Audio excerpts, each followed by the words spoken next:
Mr. Santosh Gupta ji. Shri Santosh Gupta ji is the CEO of Indian Social Responsibility Network, which is a multi-dimensional facilitation network of voluntary organization and corporate.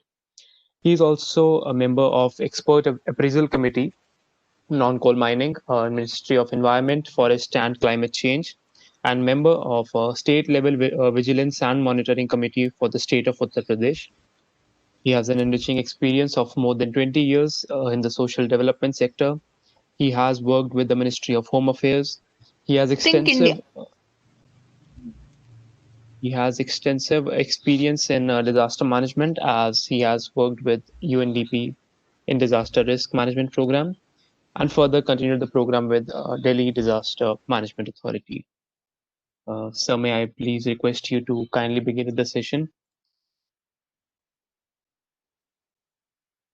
I hope my screen is visible, sir.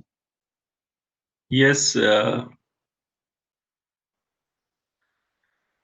yes, Harshdeep, thank you so much for your nice introduction.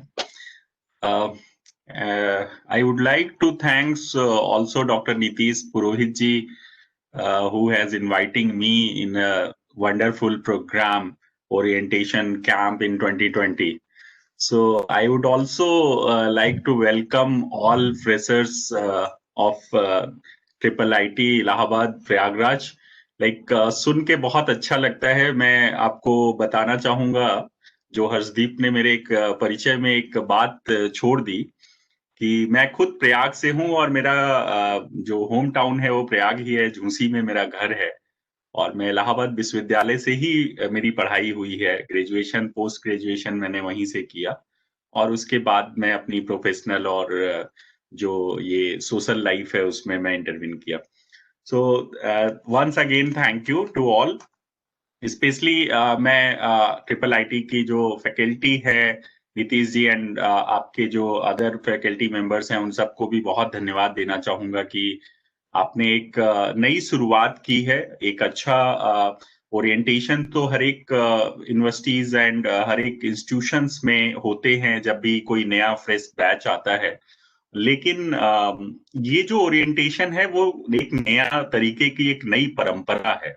और मैं इसको क्यों कह रहा हूं, क्योंकि आज जो मैं महसूस हूं कि बहुत सारे इंस्टीट्यूशन में हम टेक्निकल जो स्टडीज है या जो मेन स्ट्रीम एजुकेशन जिसको हम कहते हैं, जिसके लिए आप जैसे आप ट्रिपल आईटी में आए बीटेक बी करने के लिए, ऐसे अलग अलग इंस्टीट्यूशंस में आज का यूथ जो लोग भी आफ्टर 12th अपने कैरियर को जिस पाथ पे ले जाते हैं, जिस लाइन जो सेक्टर्स चूज करते हैं, उस सेक्टर से रिलेटेड कंसर्न इंस्टीट्यूट में जब एडमिशन लेते हैं, तो उन एडमिशन में ज्यादातर इंस्टीट्यूशंस में मैंने देखा कि उनका फ्रेशर्स जो वेलकम है या जो ओरिएंटेशन है वो बहुत या तो टेक्निकल होता है या बहुत ही लाइट होता है.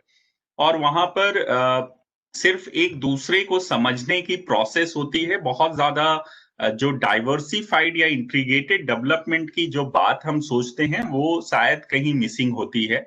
इसलिए मैं स्पेशली ट्रिपल आईटी के इस इनिशिएटिव को बहुत एप्रिसिएट करना चाहूंगा और आपका अभिनंदन करना चाहूंगा कि आपने इतना अच्छा एक प्रोग्राम डिजाइन किया है. मैंने आज जो नीतीश जी ने मेरे साथ प्रोग्राम शेड्यूल शेयर किया था वो मैंने देखा.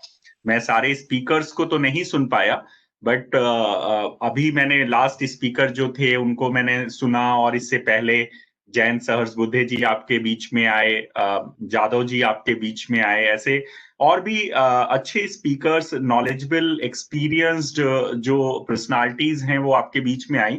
और ये सब जो लोग आपके बीच में आए हैं, इन सब का एक बहुत लंबा कैरियर रहा है और ये सब अपनी अपनी फील्ड में मास्टर्स हैं.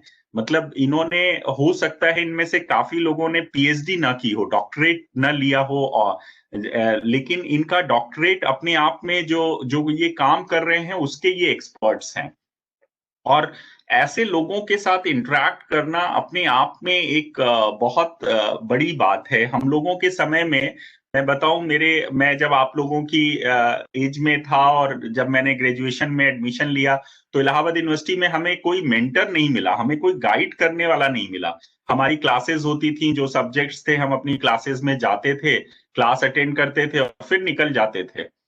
तो ये जो मेंटरशिप है, ये जो गाइडेंस है और ये जो इतने सारे डाइवर्सिफाइड एरिया के लोगों को एक प्लेटफॉर्म पे लाना और आपके बीच में उनको आप उनके साथ इंटरेक्ट कर सके, उनको सुन सके, ये एक अपने आप में एक बहुत इनोवेटिव एक्सपीरियंस है।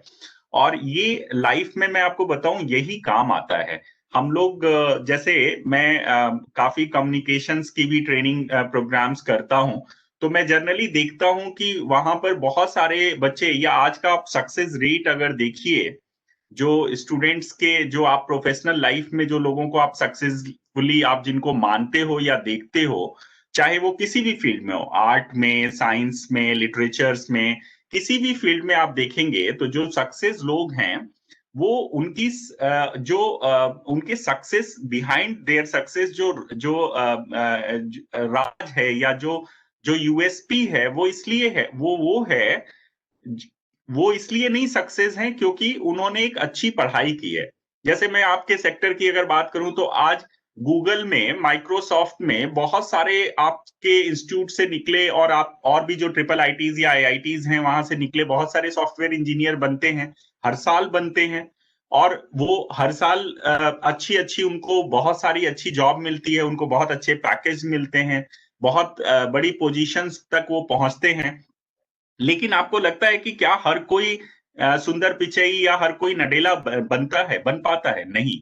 और ये जितने भी सक्सेस लोग हैं, अगर इनकी आप इनके पीछे का जो आप स्टोरी देखेंगे तो इन्होंने एजुकेशन में जितने ये अच्छे थे, मतलब अपनी जो मेन स्ट्रीम एजुकेशन है उसमें जितने अच्छे थे, उससे ज्यादा ये और एक्स्ट्रा कैरिकुलम एक्टिविटीज में भी इनका पार्टिसिपेशन बहुत ज्यादा था।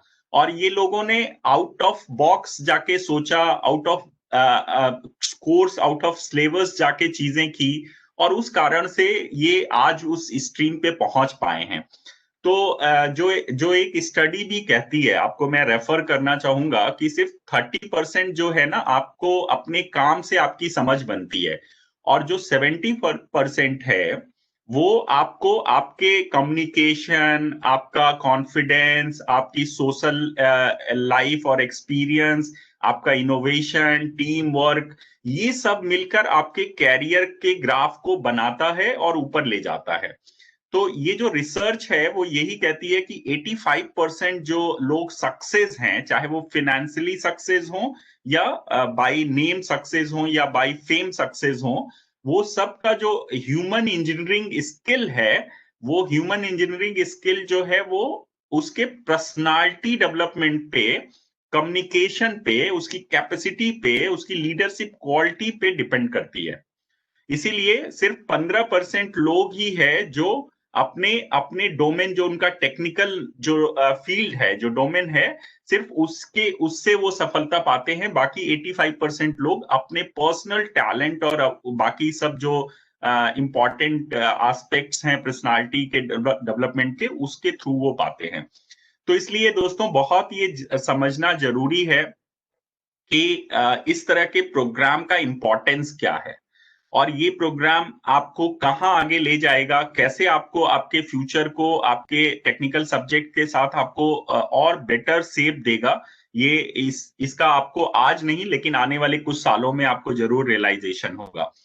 तो मुझे ये अच्छा एक अवसर मिला है, और आईआईटी ट्रिपल आईटी ने इंडियन सोशल रिस्पॉन्सिबिलिटी नेटवर्क, जो ISRN के शॉर्ट नेम के नाम से जाना जाता है, जिसको मैं एज अ CEO हेड करता हूं, उस ऑर्गेनाइजेशन के बारे में मुझे आज आपके साथ उस पूरे इसको एक इंट्रोडक्टरी आपको इंट्रोडक्शन कराने का एक मौका मिला है।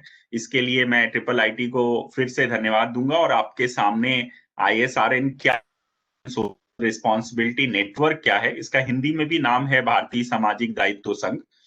तो ये जो इंडियन सोशल रिस्पॉन्सिबिलिटी नेटवर्क क्या है, इसके बारे में कुछ अपने सीमित समय के अंदर बताने की कोशिश करूंगा, और साथ में एक ओवरऑल वॉलेंट्री ऑर्गेनाइजेशन का जो सिनेरियो है, जो ग्लोबली एंड इंडियन कॉन्टेक्स्ट में अगर बात करें, तो ये भी आपके साथ साझा करने की कोशिश करूंगा। तो ये जो ISRN है, ये बहुत यंग ऑर्गेनाइजेशन है, और सिर्फ 6 साल पहले 2014 के स्टार्टिंग में कुछ लाइक माइंडेड लोग साथ में आए और उनको लगा कि ये ऑर्गेनाइजेशन जो है वो उसकी नीड है। और मैं ये बात इसलिए कह रहा हूँ, बहुत इंपॉर्टेंट है, मैं अभी उस विषय पर जाऊंगा, लेकिन ये जो इंडियन सोशल रिस्पॉन्सिबिलिटी नेटवर्क का जो फॉर्मेशन है वो क्यों हुआ, तो उसके पीछे एक रीजन था कि 2013 में CSR एक्ट आया, कंपनी एक्ट 2014 में आया, और उस समय 13 के लास्ट में हुआ और नोटिफाइड हुआ 14 में। तो उस समय एक पूरे इंडिया में एक चर्चा हुई कि ये कॉर्पोरेट सोशल रिस्पॉन्सिबिलिटी क्या है, और कॉर्पोरेट सोशल रिस्पॉन्सिबिलिटी एक्ट के बारे में एक लोगों के प्रति मन में जिज्ञासा हुई और लोग उसको जानने के लिए क्यूरियोसिटी के साथ आगे आए। और इसमें जो सबसे बड़ा जो इसका कहें कि जो इससे कनेक्टेड जो ग्रुप था वो है वॉलंटरी ऑर्गेनाइजेशन, जिसको आप NGO के नाम से भी जानते हैं, नॉन गवर्नमेंट ऑर्गेनाइजेशंस। तो ये वॉलंटरी ऑर्गेनाइजेशन के लिए एक चैलेंज था कि ये CSR क्या है और कैसे इसको समझना है, कैसे इसका लाभ लेना है, इसके साथ कैसे जुड़ना है। तो इस पॉइंट को ध्यान में रखकर ऐसा लगा कि ये जो कॉर्पोरेट है और जो वॉलंटरी ऑर्गेनाइजेशन है, इन दोनों में जो है वो जमीन आसमान का अंतर है। जो कॉर्पोरेट है उसका जो सोच है वो अलग है, उनका वर्किंग स्टाइल अलग है, उनकी नेचर ऑफ जो एक्टिविटीज है वो अलग है, और वो इस सोशल वर्क की जो जो जो जो सोसाइटी है उसमें कैसे आएंगे। तो ये जो सोशल वर्क वाले करने वाले लोग हैं ये NGO हैं, और ये ग्रास रूट लेवल पे काम करते हैं, जो इकोनॉमिकली बैकवर्ड हैं, सोशली बैकवर्ड हैं, या जो डिप्राइव्ड हैं, उनके साथ काम करते हैं। तो ये जो दोनों में जो गैप है, इस गैप को भरने के लिए कोई एक फैसिलिटेटर होना चाहिए, कोई एक बॉडी होनी चाहिए जो कॉर्पोरेट और वॉलंटरी ऑर्गेनाइजेशंस के इस जो गैप है उसको फिल कर सके, ब्रिज का काम कर सके।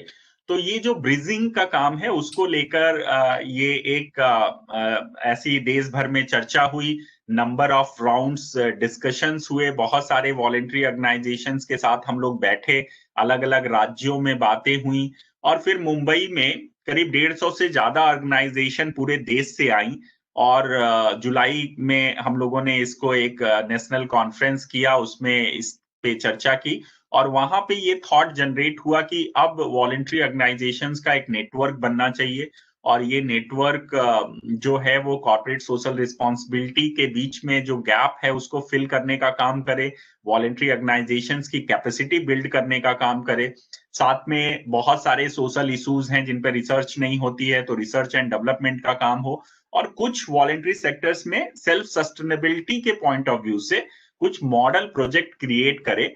ऐसा एक ऑब्जेक्टिव और कोर एरिया डिजाइन हुआ, और उसके थ्रू जुलाई में इस इंडियन सोशल रिस्पॉन्सिबिलिटी नेटवर्क की नींव रखी गई, इसका नामाकरण हुआ, और फिर ये as a Indian trust act में रजिस्टर्ड हुआ। और इस सोच के साथ, जैसा मैंने आपको बताया कि जो ISRN की जो सोच थी वो रजिस्ट्रेशन के पहले ये सब चीजें फाइनल हुई थी, फिर हम लोग रजिस्ट्रेशन पे आए और फिर लगा कि ये जरूरत है इसलिए करना चाहिए।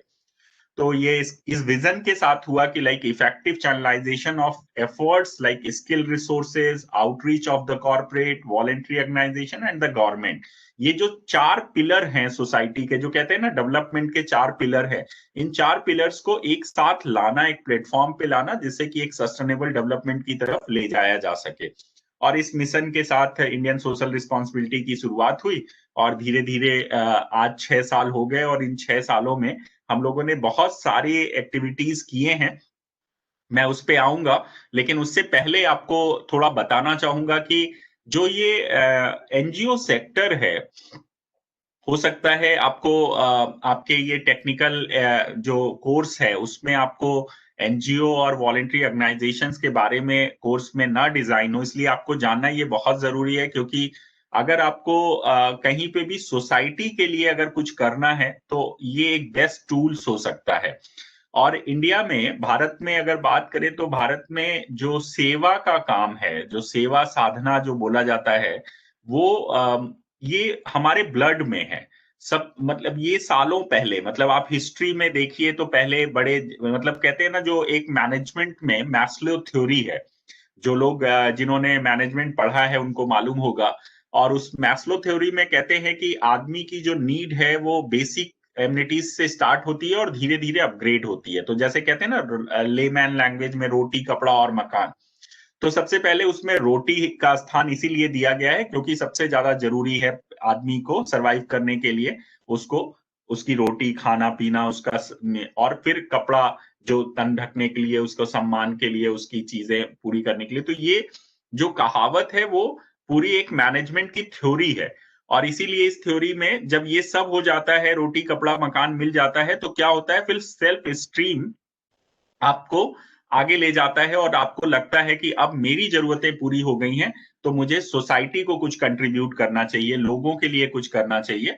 और ऐसा मान के बहुत सारे लोग वर्षों से करते आ रहे हैं। और इसीलिए भारत के इतिहास में आप देखेंगे तो दाताओं का जो डोनर्स जो हैं वो आपको पहले से मिलेंगे। पहले काइंड्स में लोग बहुत दिया करते थे, काइंड्स और कैश दोनों में था। बाद में वो ऑर्गेनाइज तरीके से देने लगे। तो ये जो डोनेशन या कंट्रीब्यूशन की जो परंपरा है वो बहुत ट्रेडिशनल परंपरा है भारत की। और इस ट्रेडिशन के कारण हमारे यहाँ आप देखिए तो बहुत कम ऐसे होता है मौके जब लोग बिना खाए किसी की मृत्यु हो जाए। लोग किसी ना किसी तरीके से एक मदद करते ही हैं। और इसका सबसे बड़ा एग्जाम्पल आपको ये जो पैंडेमिक अभी 1 साल रहा और अभी भी उसके दौर से हम लोग गुजर ही रहे हैं, उसमें आप देखिए कि लॉकडाउन के दौरान जितने भी जिस तरह से लोगों ने मदद की, जितने नए नए लोग निकल के आए, कुछ लोगों ने खाना सप्लाई किया, कुछ लोगों ने लोगों को राशन दिए, कुछ अपने जो एम्प्लॉय थे उनको सैलरी कंटिन्यू रखी। ऐसे बहुत सारे एग्जाम्पल, मतलब मेरे ख्याल से शायद ही कोई ऐसा व्यक्ति होगा जो सक्षम होगा और उसने किसी की मदद नहीं की होगी पिछले वर्ष। तो ये जो परंपरा है, ये परंपरा बताती है कि हम सब एक दूसरे के साथ मिलकर आगे बढ़ना चाहते हैं। जो इंटीग्रेटेड डेवलपमेंट है उसमें सोसाइटी का हर एक पार्ट डेवलप होता है तो सोसाइटी डेवलप होती है। बहुत सारे लोगों ने कहा है, गांधी जी ने कहा कि अगर आपको डेवलपमेंट देखना है, उन्होंने अब इकोनॉमिक जो डिफिनीशन है उसके लिए कहा था कि आपको अगर किसी भी कंट्री का जीडीपी या उसकी इकोनॉमिक ग्रोथ देखनी है तो वहां के सबसे जो अंतिम व्यक्ति है उसकी ग्रोथ देखो और उससे आप अपनी इकोनॉमिक ग्रोथ को मेजर करो। क्योंकि आप अगर वो आपका अंतिम व्यक्ति जो last man of the country है, अगर वो डेवलप हुआ तो आप मानो कि आपकी डेवलपमेंट हुई है, आप डेवलप हुए हो। तो ये जो कॉन्सेप्ट था, इस कॉन्सेप्ट को लेके बहुत पहले से हमारे यहाँ काम होता रहा, नंबर ऑफ मूवमेंट्स हुए हैं। और ऐसे बहुत सारे, मतलब मैं आपको हिस्ट्री बता सकता हूँ कि आप अगर 18th सेंचुरी से देखना स्टार्ट करेंगे तो पहले जैसे हमारे यहाँ राजा राम मोहन राय जो थे, उन्होंने जो अगेंस्ट डिस्क्रिमिनेशन, जो बर्थ एंड जो सेक्स डिटर्मिनेशन के जो इश्यूज थे, जिसमें लड़कियां को लोग महत्व नहीं देते थे, लड़कों को ज्यादा महत्व देते थे, ऐसे लेके 1815 में उन्होंने आत्मीय सभा की और राजा राम मोहन राय ने एक अभियान चलाया और उसके बाद वो समस्या पे बहुत सुधार हुआ। ऐसे हाजी सरहतुल्ला ने जो है वो फरादी मूवमेंट चलाया था, जिसमें मुस्लिम्स, जो बैकवर्ड मुस्लिम महिलाएं थी, उनको लेके उन्होंने काफी अच्छे काम किए। 1850 से 1900 तक की अगर हम बात करें तो कई सारे सोशियो पॉलिटिकल मूवमेंट्स हुए और उस मूवमेंट्स में कई सारे ऐसे जो कमियां थी, जो समाज में जो कुरीतियां थी हैं, या जो समाज के जो, जिसको हम मिथ्स और मिसकंसेप्शन के नाम से जानते हैं, वो सब दूर करने के लिए बहुत कंस्ट्रक्टिव वर्क हुआ। गांधी जी ने अपने 1992 और 1928 के दौरान जो है वो बहुत सारे पॉलिटिकल मूवमेंट के साथ साथ सोशल मूवमेंट भी चलाए, जिसमें महाराष्ट्र में उनका संडास बनाने का, जो अभी स्वच्छ भारत जैसे चल रहा है, उस समय उन्होंने संडास मूवमेंट चलाया, नमक आंदोलन चलाया। ऐसे बहुत नंबर ऑफ एग्जाम्पल्स आपको खुद स्वयं मालूम है कि कितने हमारे यहाँ इस तरह के जो जितनी भी कुरीतियां थी उनको हटाने के लिए बहुत सारे आंदोलन हुए। और धीरे धीरे 19th सेंचुरी में ये काम धीरे जब बढ़ता गया, इमरजेंसी के दौरान बहुत सारे लोगों ने मदद की। और एक जब भी इस तरह का डिजास्टर या आपातकाल आता है, उस समय भी लोग अपने आप निकल कर आते हैं मदद करने के लिए। तो जो 80s से पहले 70-80s के दौरान जब ऐसा ये जो पूरा जो सेवा का जो सोशल वर्क था वो एक ऑर्गेनाइज शेप लेने लगा और धीरे धीरे फिर ये एक वॉलेंट्री ऑर्गेनाइजेशंस के रजिस्ट्रेशन होने लगे। तो इंडिया में 3 तरीके से सोसाइटी एक्ट में मतलब 3 तरीके की बॉडीज हैं जो रजिस्टर्ड बॉडी जिन्हें कहते हैं। उसमें एक जो सोसाइटी एक्ट में रजिस्टर्ड होती हैं, दूसरा ट्रस्ट एक्ट में रजिस्टर्ड होती हैं और तीसरा जो अभी कुछ साल पहले एक कंपनी एक्ट भी आया है सेक्शन 25 के अंदर भी नॉन प्रॉफिट ऑर्गेनाइजेशंस जिन्हें बोलते हैं उनका रजिस्ट्रेशन होता है। तो इस तरह के 3 तरह के नॉन प्रॉफिट ऑर्गेनाइजेशंस देखे जाते हैं भारत में। और ये जो मैं जो चर्चा कर रहा हूं कि 70-80s से ये बनना शुरू हुआ और 1995 के बाद ये जो एनजीओ सेक्टर था इसमें एक तरह का अलग एक धारा आई और उसमें जो ये वॉलेंट्रिज्म था, जो सेवा थी, वो कहीं प्रोफेशनलिज्म कमर्शलाइज्ड हो गई और धीरे धीरे फिर ये आउटसोर्सिंग एजेंसी की तरह एनजीओ सेक्टर डेवलप हुआ। बहुत सारी फॉरेन फंडिंग आई और फॉरेन फंडिंग और मल्टीनेशनल जो एजेंसीज थी जैसे like UNICEF, UNDP, care India, Oxfam, HelpAge India, save the children, ऐसे नंबर ऑफ ऑर्गेनाइजेशन जो आपके आसपास आपने नाम सुना होगा। ऐसे बहुत सारी फॉरेन ऑर्गेनाइजेशंस डेवलपमेंट जितनी भी डेवलपिंग कंट्री थी उनमें जाना स्टार्ट हुई, उनमें से इंडिया भी एक थी। और इन ऑर्गेनाइजेशन ने आने के बाद यहाँ पर क्योंकि उनका लोकल बेस नहीं था, वो पैसा लेकर आए और उन्होंने अलग अलग इश्यूज पे, एजुकेशन पे, हेल्थ पे, लाइवलीहुड पे, इन्वायरमेंट पे, वाटर पे, फैमिली प्लानिंग पे, मदर एंड चाइल्ड पे, ऐसे अलग अलग विषयों को उन्होंने चुना और उसमें अलग अलग ज्योग्राफिकल एरिया में आके अपना काम करना शुरू किया। लेकिन उनको समस्या ये थी कि उनके पास लोकल बेस नहीं था, उनके जो लोग थे वो प्रोफेशनल थे। हालांकि उन्होंने बहुत सारे इंडियंस को भी इन्वॉल्व किया, उनके हेड जरूर बाहर के हुआ करते थे लेकिन ज्यादातर लोग इंडियन ही थे।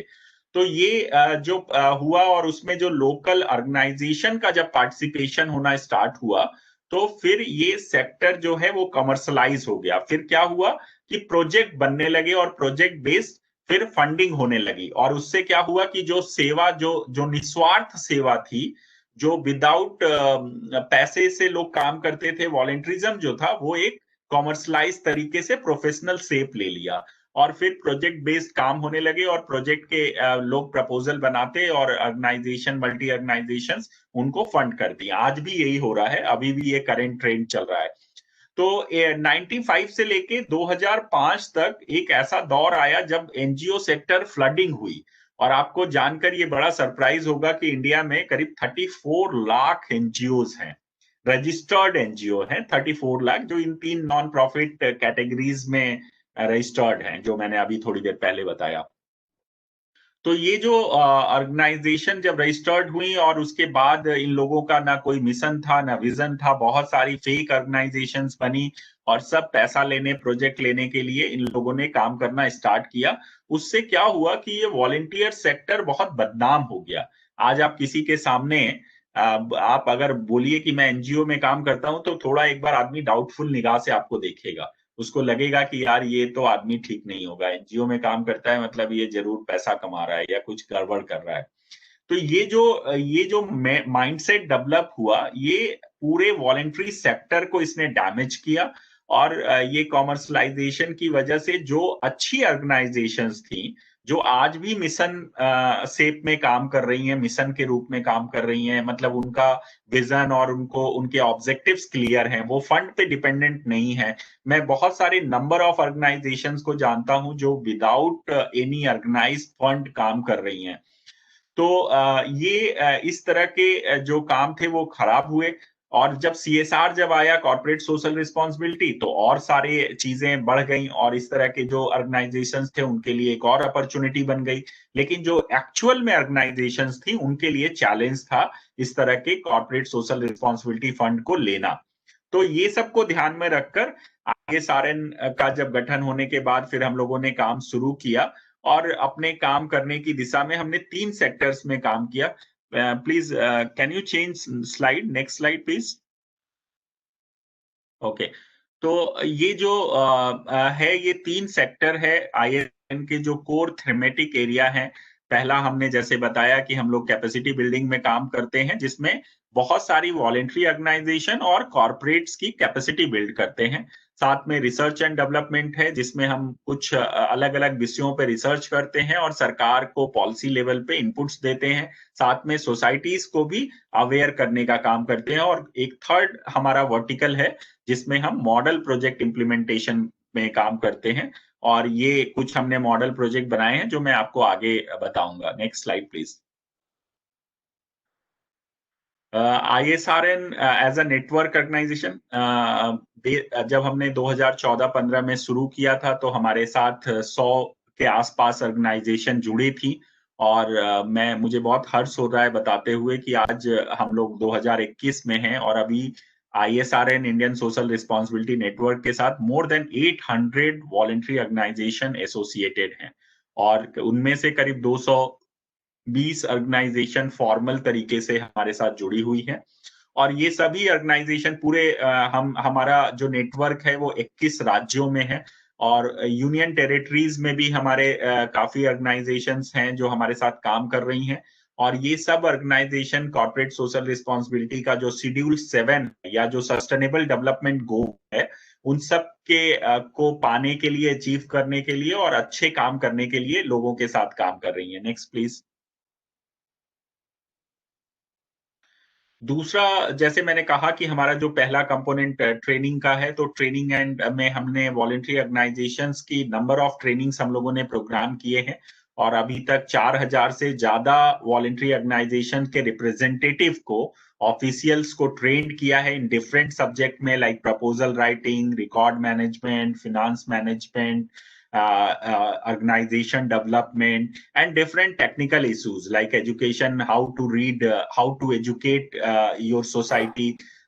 इसमें लाइक जो हेल्थ है, हेल्थ में कई सारे हम लोगों ने टेक्निकल ट्रेनिंग में आंगनबाड़ी वर्कर्स, डॉक्टर्स, इन सब की भी ट्रेनिंग्स की है। और एक और अच्छा काम किया है कि कॉर्पोरेट को भी ट्रेन किया है, क्योंकि कॉर्पोरेट की भी अंडरस्टैंडिंग को चेंज करना बहुत जरूरी था। तो इसलिए CII, PSD, chamber of commerce, FICCI, ASSOCHAM, इनके साथ मिलकर जो कॉर्पोरेट CSR ऑफिशियल्स थे, उनकी भी ट्रेनिंग की, जिससे कि उनकी भी एक अंडरस्टैंडिंग बन सके कि ग्रास रूट लेवल पे क्या चैलेंजेस हैं, क्या प्रॉब्लम्स हैं, और कैसे आप इनको दूर कर सकते हैं। Next please. तो ये कुछ फोटोग्राफ्स हैं हमारे प्रोग्राम्स की, आप देख सकते हैं। जैसे एक मैंने कहा PSD chamber of commerce strategy for oriented CSR, इस पे एक विषय पर किया। पिछले साल हम लोगों ने, आजकल एक किसानों का इशू आप सब सुन रहे हैं, देश भर में किसान नए जो 3 बिल आए हैं उनको लेके काफी जो उनके व्यापारी वर्ग है, जो मंडियों से जुड़े हुए लोग हैं, वो उस पे उनको ऑब्जेक्शन, वो धरना प्रदर्शन कर रहे हैं। तो इस इशू पे भी हम लोगों ने किसानों के साथ पिछले वर्ष जो प्रधानमंत्री फसल बीमा योजना है, उसका लाभ किसानों को नहीं मिल पा रहा था, काफी उसमें बीमा कंपनियों की तरफ से प्रॉब्लम थी। तो देश भर में एक स्टडी की प्रधानमंत्री फसल बीमा योजना की, और उसके बाद देश भर के अच्छे किसानों को बुलाया जो किसानों का प्रतिनिधित्व करते हैं, और सरकार को बुलाया, और एक साथ अपनी जो रिसर्च और फाइंडिंग्स थी, जो फार्मर्स की जो प्रॉब्लम्स थी, उनको उनके सामने लाए। और आपको विश्वास नहीं होगा कि एक छोटे से हमारे इनिशिएटिव में हम लोगों ने 24 फाइंडिंग्स हमारी थी उस रिसर्च स्टडी की, उसमें से 7 सरकार ने इमीडिएटली एक्सेप्ट कर ली, और उन्हें लगा कि ये बहुत अच्छे सजेशंस हैं और इनमें से इससे किसानों का फायदा होगा, और उन्होंने इसको माना, और उसमें से 7 हमारे सजेशंस, सरकार ने उसको रिकमेंडेशन को मान लिया, और किसानों को सीधे उससे फायदा हुआ। ऐसे ही रिवर इंटरलिंकिंग को लेके IITs के साथ, जो IIT हैं, जैसे आपका रुड़की है, कानपुर है, दिल्ली है, इन सब IITs के साथ हम लोगों ने मिलकर रिवर इंटरलिंकिंग पे एक सेमिनार किया था। उसमें देश भर के जितने एक्टिविस्ट हैं जो रिवर इंटरलिंकिंग के अगेंस्ट थे, उनको भी बुलाया। जैसे केन बेतवा नदी को लेके जो लिंकिंग की बात चल रही थी, उसमें काफी इन्वायरमेंटलिस्ट और एक्टिविस्ट एक्टिव थे, जो नहीं चाहते थे कि ये लिंकिंग का काम आगे बढ़े। तो हम उनको स्टडी हम लोगों ने की और उन दोनों ग्रुप को एक प्लेटफॉर्म पे लाए और वहां पर वाटर रिसोर्स मिनिस्टर को बुलाया और उनके सामने उनका सारे प्रॉब्लम्स को एक मंच पर दिया, जिससे कि एक साथ बैठ के लोग बात कर सके और प्रॉब्लम सॉल्व हो और डेवलपमेंट आगे चलता रहे। तो ये इस तरह के कुछ एग्जाम्पल्स हैं जो हम लोगों ने कैपेसिटी बिल्डिंग और रिसर्च एंड डेवलपमेंट के थ्रू किए हैं। Next please. ये एनजीओ मैनेजमेंट की ट्रेनिंग है, फार्मर्स की ट्रेनिंग है। Next next please. या ऐसे ही हम लोगों ने कॉर्पोरेट सोशल रिस्पॉन्सिबिलिटी में कौन से कॉर्पोरेट ऐसे हैं जो अच्छा काम कर रहे हैं, उनके ऐसे देश भर के 25 कॉर्पोरेट्स की बेस्ट प्रैक्टिसेस का एक कंपेडियम कंपाइल किया, जिससे कि वॉलंटरी ऑर्गेनाइजेशंस को और अलग अलग और कॉर्पोरेट्स को एक व्यूज मिल सके कि कैसे हमें इंटीग्रेटेड डेवलपमेंट के लिए काम करना चाहिए। अभी लास्ट ईयर हम लोगों ने 2 साल में एक Antyodaya the vision of Antyodaya के नाम से एक स्टडी की, जो एक अपने आप में एक बहुत यूनिक स्टडी है। मैं आपको ये शेयर करना चाहूंगा कि ये यूनिक क्यों है, क्योंकि जितनी भी देश भर में अच्छी वॉलंटरी ऑर्गेनाइजेशंस हैं जो ग्रास रूट लेवल पर डिफरेंट थेमेटिक एरिया में बहुत अच्छा काम कर रही हैं, लेकिन उनका कहीं डॉक्यूमेंटेशन नहीं है। आज भी किसी एरिया में अगर मैं अभी भी आपसे पूछूं कि एजुकेशन की फील्ड में काम करने वाले 10 ऑर्गेनाइजेशन के नाम बताइए, तो शायद आप नहीं बता पाएंगे। एनवायरमेंट के 10 बताइए, स्वास्थ्य के 10 बताइए, लाइवलीहुड के 10 बताइए, तो आपको नहीं मालूम होगा। और ये कहीं भी नहीं है, मतलब ये कहीं कंपाइल ही नहीं है। आज भी कुछ गिने चुने लोगों को ही लोग मानते हैं कि यही सेवा कर रहे हैं, यही काम कर रहे हैं, लेकिन ऐसा नहीं है। देश में बहुत सारे एग्जाम्पल्स हैं जो अच्छा काम कर रहे हैं और जिनको डॉक्यूमेंट करने की जरूरत है और नेशनल लेवल पे हाईलाइट करने की जरूरत है। जैसे मैं एग्जाम्पल दूं, एक प्रोग्राम टीवी में आता था, शायद आप लोग को याद हो, सत्यमेव जयते, जिसमें आमिर खान का एक शो था, जिसमें उन्होंने 25 ऐसे अनसंग हीरोज को आपके सामने लेके आए। ऐसे ही आजकल जो केवीसी आता है, कौन बनेगा करोड़पति, उसमें अमिताभ बच्चन जी हर फ्राइडे को एक करमवीर नाम से एक प्रोग्राम करते हैं और उसमें कुछ ऐसे देश भर के जो अच्छे काम करने वाले लोग हैं, जो सेवा का काम कर रहे हैं, सोशल सर्विस कर रहे हैं, जिनकी वजह से लाखों लोगों को फायदा हो रहा है, ऐसे लोगों को प्लेटफॉर्म देते हैं और केवीसी में बुलाते हैं। ऐसे सभी हीरोज को हम लोगों ने 2 साल लगा इस स्टडी में और द विजन ऑफ अंत्योदया के नाम से ये बुक्स पब्लिश की, जिसको honourable vice president of India ने इस लास्ट ईयर फरवरी में उसका विमोचन किया, जो यहाँ पे आप फोटोग्राफ में भी देख सकते हैं। और ये 5 वॉल्यूम में है और इस 5 वॉल्यूम के अंदर सस्टेनेबल डेवलपमेंट जो गोल है उसके सभी इंडिकेटर्स को ध्यान में रखकर हम लोगों ने कंपाइल किया है। और मैं इसकी जो सॉफ्ट कॉपी है वो आप हमारे ISRN की वेबसाइट पर जाके देख सकते हैं और उसको आप डाउनलोड कर सकते हैं, पढ़ सकते हैं। और मैं चाहूंगा कि IIIT फैकल्टी से भी मैं रिक्वेस्ट करूंगा कि आपके यहाँ कोर्स में, मुझे नहीं मालूम कि इंटर्नशिप का प्रोविजन है या नहीं, अगर इंटर्नशिप का होगा जरूर, लेकिन आपके यहाँ जनरली इंटर्नशिप या समर ट्रेनिंग जो है वो जो उनके सब्जेक्ट स्ट्रीम से रिलेटेड कंपनीज हैं उनमें आप भेजते होंगे। लेकिन मैं चाहूंगा ये भी कि एक कम से कम आपके पूरे कोर्स के ड्यूरेशन में एक आपकी इंटर्नशिप या समर ट्रेनिंग ऐसी ऑर्गेनाइजेशन में भी होनी चाहिए। उससे क्या होगा कि आपको समाज में जो प्रॉब्लम्स हैं उनको भी आपको समझने का मौका मिलेगा, चैलेंजेस को आप समझ पाएंगे। और मेरा एक मानना है कि पढ़ाई का उपयोग तभी होता है, देखो आप पढ़ने के लिए पढ़ के एक अच्छी नौकरी कर सकते हो, एक अच्छा पैकेज ले सकते हो, फाइनेंशियली आप बहुत सस्टेनेबल हो सकते हो, लेकिन आपकी पढ़ाई से क्या समाज को कोई फायदा मिला, लोगों को कोई फायदा मिला, ऐसा आप कह सकते हो क्या? तो आज के समय में 90% लोग जो है जो नौकरी कर रहे हैं, उनके पास कोई समाज का फायदा देने वाला कोई उन्होंने काम नहीं किया है। सिर्फ 10% लोग हैं जो सोसाइटी को डायरेक्ट बेनिफिट दे रहे हैं।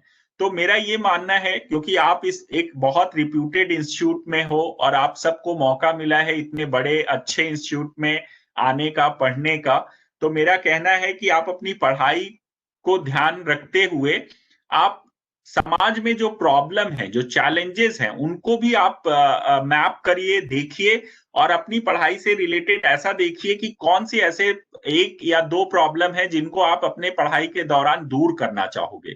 उसके लिए इनोवेशन या कोई इनोवेटिव आइडिया या कोई क्रिएशन करना चाहोगे, कोई डिस्कवरी करना चाहोगे। अगर आप ऐसा करोगे तो आपका ये जो कोर्स है, ये आपके लिए भी फायदेमंद होगा और सोसाइटी के लिए भी फायदेमंद होगा और आपको लोग बहुत सम्मान देंगे।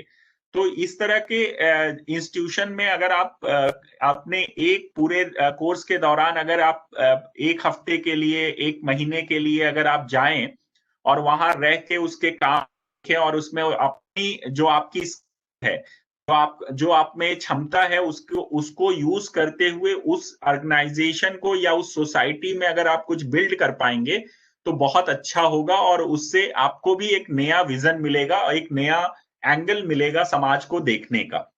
तो ये ज़रूर करना चाहिए। ऐसा ये अगर होता है तो बहुत अच्छा होगा। नेक्स्ट। ये जो मॉडल प्रोजेक्ट हैं, उनमें हम लोग 2 इश्यू पे काम कर रहे हैं, हेल्थ और एजुकेशन। हेल्थ में हमारा एक मोबाइल हेल्थ यूनिट है, एक बस है, जिसमें एक डॉक्टर है, पैथोलॉजिस्ट है, फार्मासिस्ट है और ये जो स्लम एरिया है, वहाँ पर जाती है और वहाँ पर लोगों का इलाज करती है फ्री ऑफ कॉस्ट, उनको दवा देती है और उनको उनका फ़ॉलो अप भी करते हैं, जिससे कि ज़्यादा से ज़्यादा गरीब लोगों को अच्छा स्वास्थ्य मिल सके। इसीलिए हम लोगों ने इस प्रोग्राम का नाम भी स्वस्थ बस्ती, स्वस्थ शहर रखा है। ऐसे ही एक हमारा एजुकेशन का प्रोग्राम है उत्तम स्कूल के नाम से। नेक्स्ट। जिसमें हम जो गवर्नमेंट के स्कूल हैं उनको हम अच्छा बनाते हैं। जैसे मैं बता रहा था, यहाँ पे मोबाइल हेल्थ यूनिट आप स्क्रीन पे देख रहे हैं। इस अभी हमने ये 2 साल पहले ये मॉडल डेवलप किया और अभी तक हम लोग 60,000 से ज्यादा मरीजों की देखभाल कर चुके हैं, फ्री में उनका इलाज कर चुके हैं और 200 से ज्यादा जो कम्युनिटी हेल्थ वर्कर हैं उनकी ट्रेनिंग कर चुके हैं। नेक्स्ट। ये उसके कुछ फोटोग्राफ्स हैं। ये वो बस है, मोबाइल हेल्थ यूनिट जो मैं बात कर रहा हूँ। ये हेल्थ कैंप्स हैं और लोग आ रहे हैं, इलाज करा रहे हैं। ये सब आप फोटोग्राफ्स में देख सकते हैं। नेक्स्ट। ये एक वीडियो है, मैं जो बेनिफिशरीज का है मैं आपको सुनाना चाहूंगा। अगर हर्षदीप आवाज आ सकती है तो प्लीज प्ले कर दीजिए।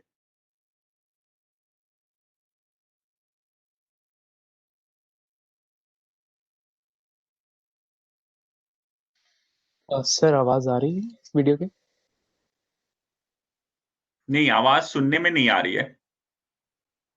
आई थिंक शायद वो ऑडियो कनेक्ट नहीं होगा।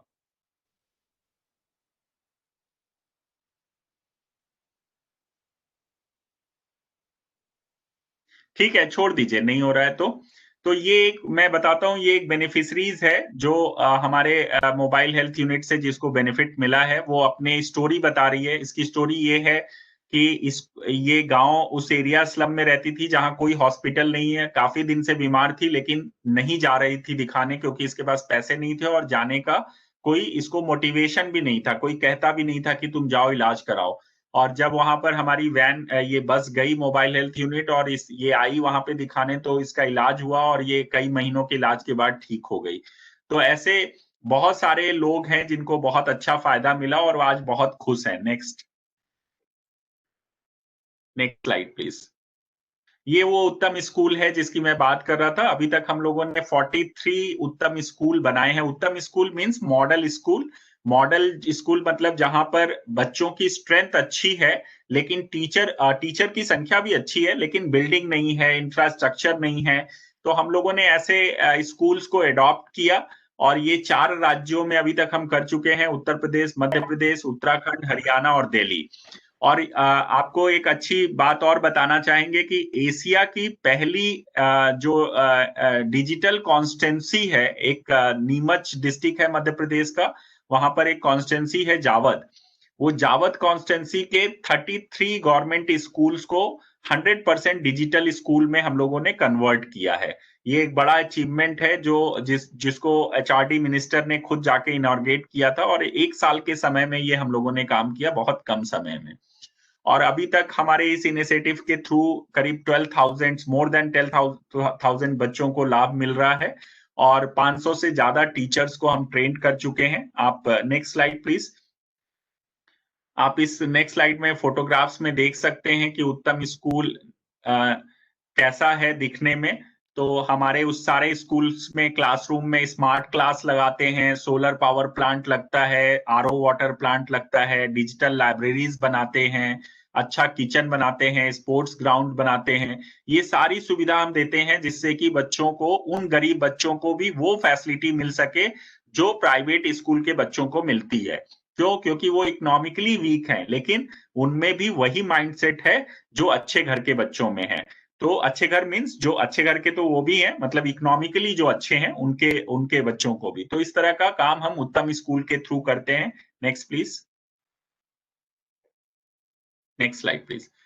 इसी तरीके से एक कुछ और इनिशिएटिव आपके सामने, हालांकि समय हो रहा है ज्यादा, जल्दी से मैं 2 मिनट में सम अप करूंगा कि कोविड आने के बाद हम लोगों ने मार्च में लॉकडाउन के समय बहुत सारे इनिशिएटिव लिए, जिसमें हम लोगों ने एक ग्लोबल हेल्थ फाउंडेशन करके भी बनाया, जिसमें यूनिवर्सिटी ऑफ वॉशिंगटन को अपना उनके साथ पार्टनरशिप की, और पूरे वर्ल्ड के जो एक्सपर्ट्स थे उनको एक प्लेटफॉर्म पे लाए और उनको वेबिनार के थ्रू बहुत सारे टेक्निकल सब्जेक्ट्स पे हम लोगों ने सेमिनार्स की।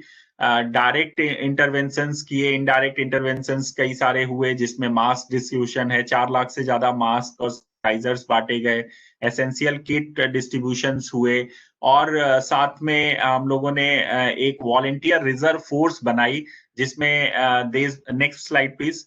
नेक्स्ट, देश भर के 5,000 से ज्यादा लोगों ने वॉलंटियर्स बने और वो अपने अपने डिस्ट्रिक्ट में जो कोरोना वॉरियर्स थे उनके साथ मिलकर उन्होंने काम किया। ये कुछ फोटोग्राफ्स हैं जो ड्यूरिंग द लॉकडाउन डिस्ट्रीब्यूशंस हुए हैं और वॉलंटियर रिजर्व फोर्स बनाई, उसके कुछ फोटोज हैं। Next please. एक ऐसा ही इनिशिएटिव लिया अंत्योदय शिक्षा प्रेरक के नाम से। Next please. ये अंत्योदय शिक्षा प्रेरक, हम लोगों को जुलाई 2020 में एक चीज मालूम चली अनलॉक के बाद कि बहुत सारे स्कूल्स में वर्चुअल क्लासेस तो चल रही हैं, लेकिन देश में 60% बच्चे ऐसे हैं जिनके पास एंड्रॉयड फोन नहीं है, लैपटॉप नहीं है, कंप्यूटर नहीं है, इंटरनेट नहीं है, और उसकी वजह से वो क्लासेस नहीं कर पा रहे हैं। और वो पूरी तरह से गरीब घर के बच्चे हैं, और उनको अगर क्लासेस में नहीं लाया गया तो वो वापस काम में लौट जाएंगे, और फिर हम चाइल्ड लेबर जो जिसको हम लोग इतने सालों से खत्म करने की कोशिश कर रहे थे, वो वापस बढ़ने लगेगा। तो ये सब सोच के हमने अंत्योदय शिक्षा प्रेरक एक कॉल किया, देश भर से हमने वॉलंटियर्स को जोड़ा और कहा आप जैसे अच्छे पढ़े लिखे बच्चों ने, जो स्टूडेंट थे, हम लोगों ने उनसे अपील की कि आप अपने आसपास के एरिया में जहां आपका घर है वहां पर आप 15 से 20 बच्चों को इकट्ठा करके पढ़ाने का काम शुरू करिए और उनको पढ़ाइए, 1 घंटे सिर्फ पढ़ाइए, जिससे कि वो मेन स्ट्रीम में एजुकेशन के साथ जुड़े रहें। और इस काम में हमारे साथ अभी आपको अच्छा लगेगा जानकर, देख सकते हैं आप स्लाइड में कि 200 से ज्यादा अंत्योदय प्रेरक हमारे साथ, जो एजुकेशन फेलोज हैं, वो हमारे साथ एसोसिएटेड हैं 7 राज्यों में, और अलग अलग ऑर्गेनाइजेशंस के साथ वो काम कर रहे हैं। और हम करीब 2000 से ज्यादा बच्चों को जो स्कूल नहीं जा पा रहे हैं या वर्चुअल क्लासेस नहीं ले पा रहे हैं, उनको पढ़ाने का काम कर रहे हैं। Next, next please, next. ये वो बच्चों की फोटो है जो आप देख सकते हैं। ऐसे ही ये अंत्योदय, ये बच्चे हैं जो क्लासेस ले रहे हैं और वहां के प्रेरक को पढ़ा रहे हैं। Next, next please. ये वीडियो है जो एक है, अभी समय नहीं है इसलिए ये आपके पास है। मैं आपसे रिक्वेस्ट करूंगा कि इसको आपके जो स्टूडेंट ग्रुप है उसमें डाल दीजिए, तो ये देख सकते हैं। प्रेजेंटेशन को भी आप लोग चाहें तो अपने स्टूडेंट ग्रुप्स में शेयर कर सकते हैं। ये कुछ कॉर्पोरेट पार्टनर्स हैं जिनके साथ हम लोग, जिनके सपोर्ट से हम लोग ये काम कर रहे हैं, जो हमारे साथ लगातार पिछले 5 साल से हमें सपोर्ट कर रहे हैं। Next, next please.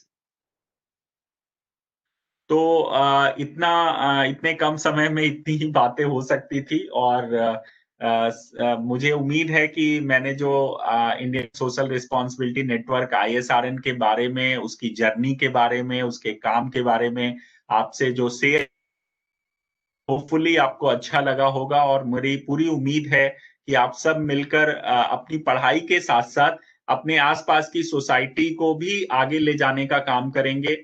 जो वल्नरेबल है, जो अंत्योदय है, जो लास्ट है, उसको आप फर्स्ट बनाने की दिशा में काम करेंगे, पढ़ाई भी करेंगे और साथ में सोसाइटी को भी बेनिफिट देंगे।